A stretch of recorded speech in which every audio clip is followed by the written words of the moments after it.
Okay, this is PSLE homework booklet 1, exercise 1, part 2 recording. This is page 2 of the booklet. So exercise 1, in the previous video you have seen answers 1, solutions to questions 1 to 5. Now we are looking at questions 6 to 10. Again, if you are looking at the answers, if you have gotten them right, and well done. You do not have to continue to the end of this video. However, I do urge you to recall the methods of the solutions. Okay, without further ado, let's go on to question 6. Here's decimals. You have a whole number. This is the whole number part, 9. So you realize that we talked about decimals and fractions that are equivalent identities. So I have a decimal point because right after the whole number part is a fractional part. So the decimal point separates the whole number and part and the fraction or the decimal part. Now you can think of this as in writing dollars and cents. So like $9.50, if you're talking about money, $9.50, I will say that this decimal point here separates the dollars, which is 9 whole dollars. And when you look at 50 cents, that 50 cents is not a whole dollar, it's part of a dollar. So looking at this is the next second trick. I have tenths and hundredths. So the numerator gives us clue to where it is on the place value. So I have 7 tenths. So this is the 10th place, which is also the first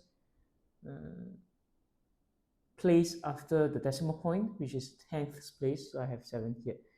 Now, then you have hundreds here, which is 2 spaces as the denominator. You can think about it as after the decimal point, there are 2 spaces. So first place after the decimal point, and this is the second space after the decimal point. That's we have 13. However, there's 7 already. There's 7 here, so I have to think about it that this is 3, but there's an additional 1.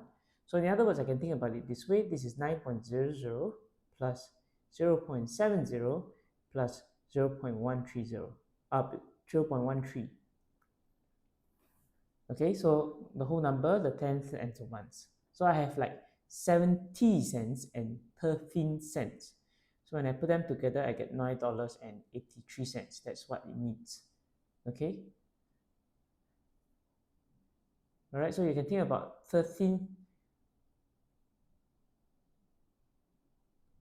hundredths is the same as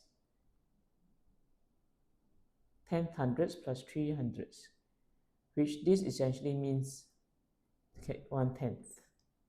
Okay, or in other words, I think this might be just a clearer representation. I can add them up.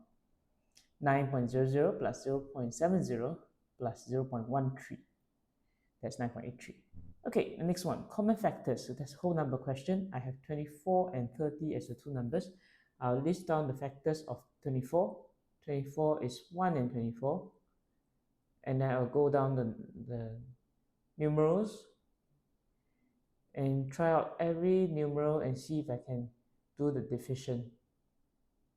So 1 and 24, 2 and 12, 3 and 8, 4 and 6. There's no 5, and then you have the factors of 24. Then for 30, 1 and 30, 2 and 15, 3 and 10, no 4, 5 and 6. So with that, I can identify the common factors. You have 1, 2,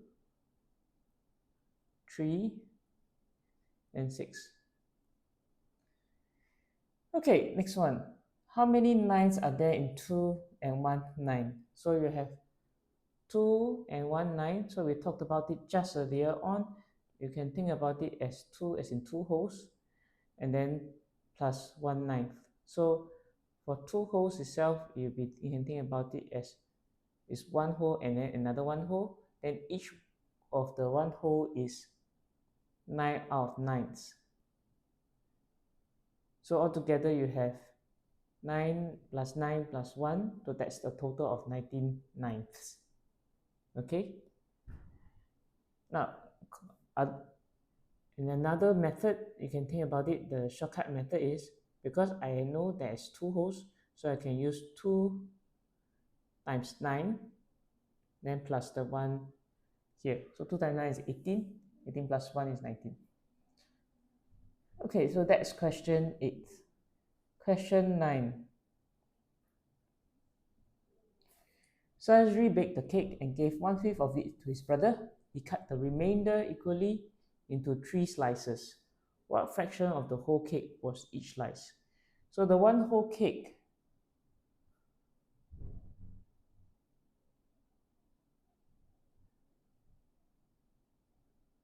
was 1 whole.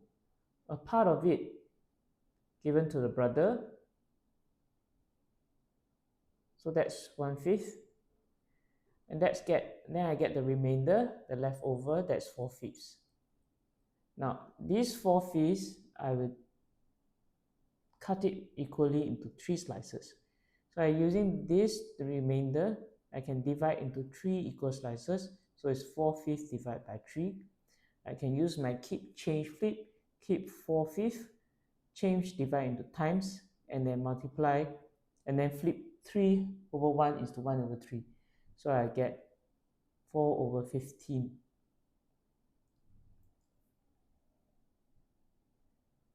Okay, so you can think about it 3 wholes as 3 over 1. So 4/5 divided by 3 over 1, that would be 4/5 times 1/3. Question number 10. The order of operations. You remember PEMDAS?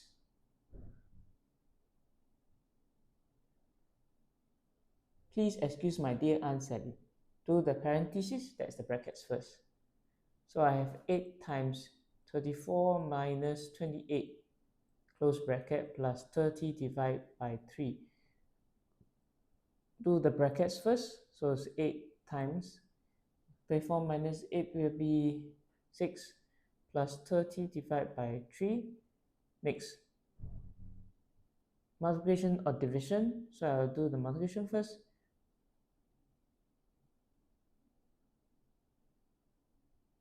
Then I'll do the division.